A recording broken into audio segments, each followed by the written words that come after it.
hit the SWAT. That was stupid. Oh.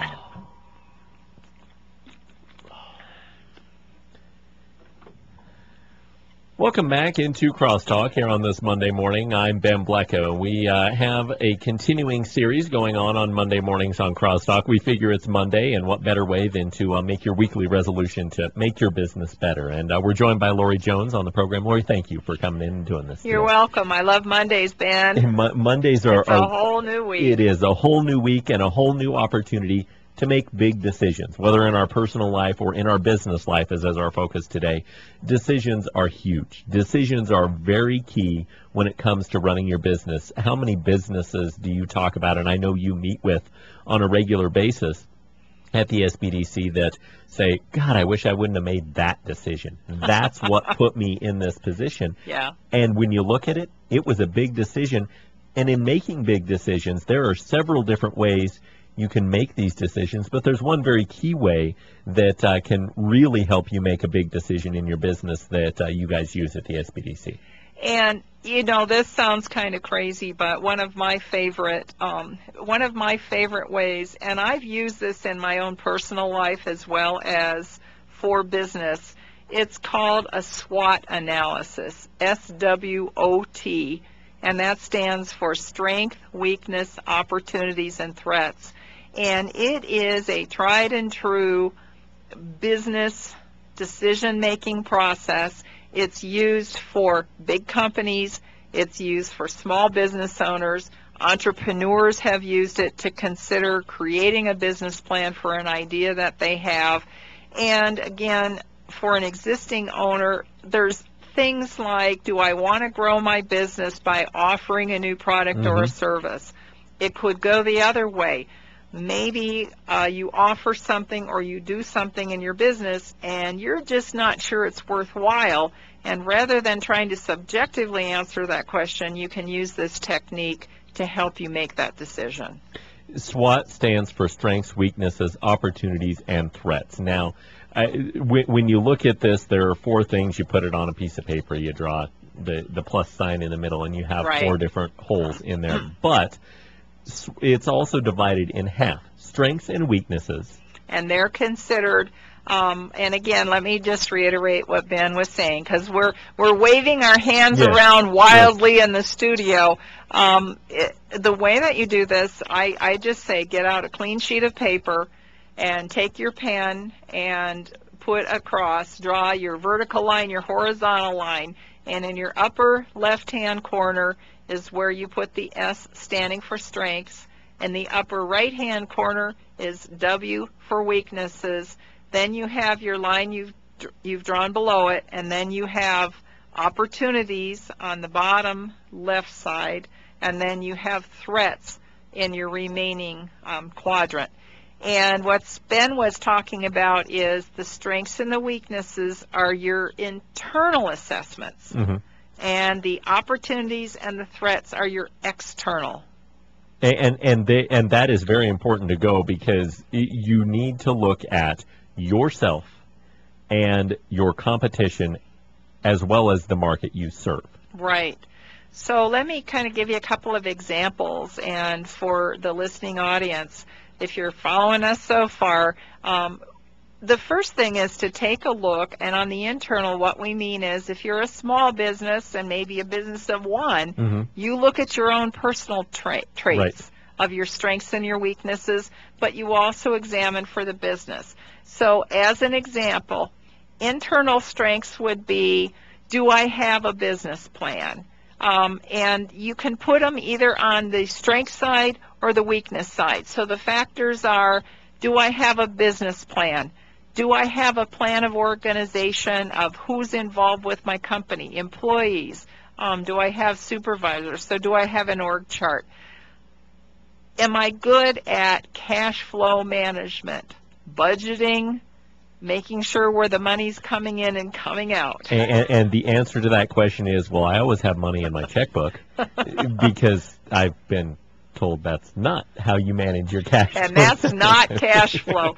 Because what I always say to people, too, sometimes people go, well, we're a profitable business, Well, that's looked at maybe once or twice a year. Right. And that's an accounting, it's using accounting methodology. This one is, do I have enough money either from last month plus what I'm going to make this month to pay this month's bills? And it's pretty simple. We're talking with Laurie Jones from the SBDC about the SWOT analysis today and making big decisions. Now, obviously, you look down all your strengths. You look down all your weaknesses, which gives you a picture of what you do well and what you don't do well. Right. And what you don't do well, you want to make yourself to do well, Right. while keeping what you do well, doing well. That was a nice circular definition, it was a wonderful definition. I speak for a living. Yeah. But that, I mean, the point is to make your side completely strengths. That's true. But here's the other side. When you go through this analysis, the very first step is you're not making judgments and you're not analyzing yet. You're simply listing, am I good at this? Is my business good at this?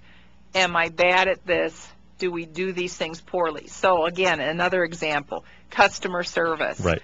Do you and or your business handle customers well? And put that in the strength side or the weakness side. Another great one is, how are my finances? If you are living in the business month to month and at the end of the month you have $50 to $100 left, I would probably put that over on the right side as a weakness, because if something unusual happens, you don't have enough cash to survive whatever that problem is. You definitely do. And those are all helping you look at yourself. But that's just half of the decision-making process when you're looking at adding a new service. You know, retailers looking at carrying a new line of clothes. Right. You need to look at the opportunities and threats. Very similar, except now you're not looking at yourself. You're looking at others. And again, you're correct on that, which means now you're looking to the outside. So with the opportunities and the threats, factors that belong under there are, number one, your competition. If you're considering, on the same analogy, let's say you're a retail store and you want to add a new line of clothes in or a new line of products, the very first thing you want to do is, who else is doing that in the market that I'm selling to? Where else can my customers get it? Maybe it's not direct customers, or I'm sorry, directly selling in the local area, but can they get it off the internet? Right. Can they go drive somewhere and get something else that keeps them from buying my product? So those would be those external things. Right. Okay? Threats also can come from different regulations. I have to think about this. It was probably 3 or 4 years ago that Taco Bell all of a sudden couldn't serve green onions because of the crisis with salmonella or whatever the case was. The cantaloupe down in Rocky Ford. Right. You couldn't get cantaloupe for a while because there was a threat there. And that is another thing you have to really look at. Am I equipped to handle something that I have no control over?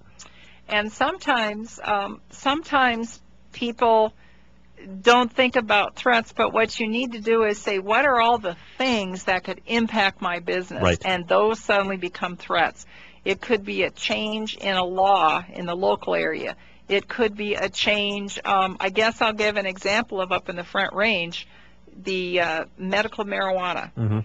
It's legal in certain parts of our state because of local ordinances, but people went into business in the Fort Collins area, and the Fort Collins voters came back and said, we don't want these businesses, so they literally shut the doors.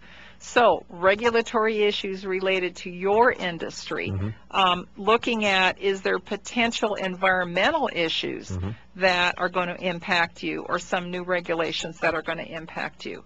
On the positive side, though, on the opportunity side, the question is, will whatever I do to grow my business allow me to reach a new set of customers or reach new clients? And those are great opportunities. Did my client go out of business? Another one is, maybe you're involved in something where you can buy out a local competitor's business.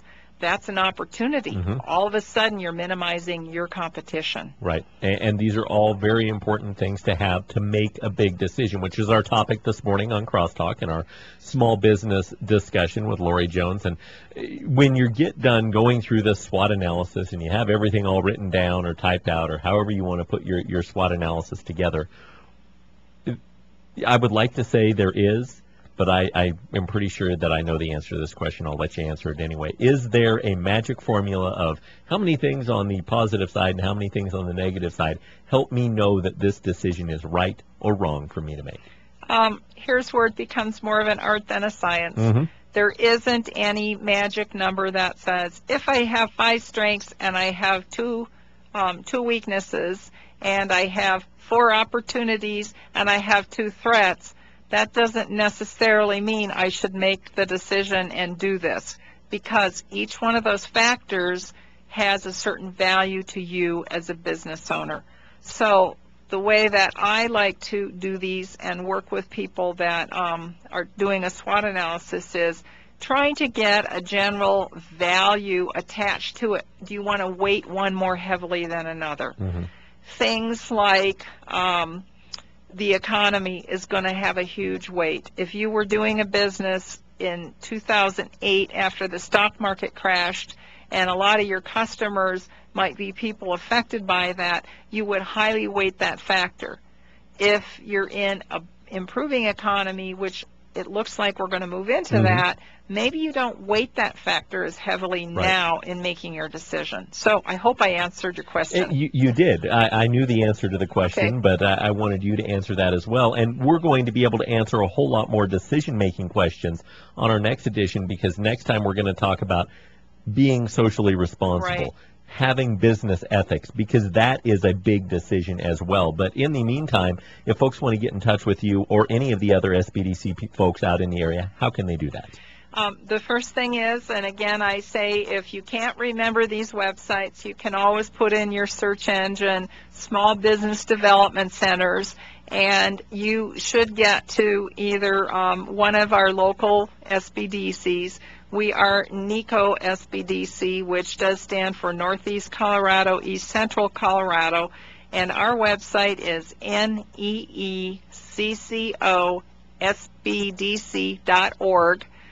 You can reach me directly at area code 970-520-0798, and I do work out of the Logan County Economic Development Office, which is at 213 Main in Sterling. Obviously, several different ways you can do that, and Laurie, thank you for helping us make a big decision on Crosstalk. You're welcome.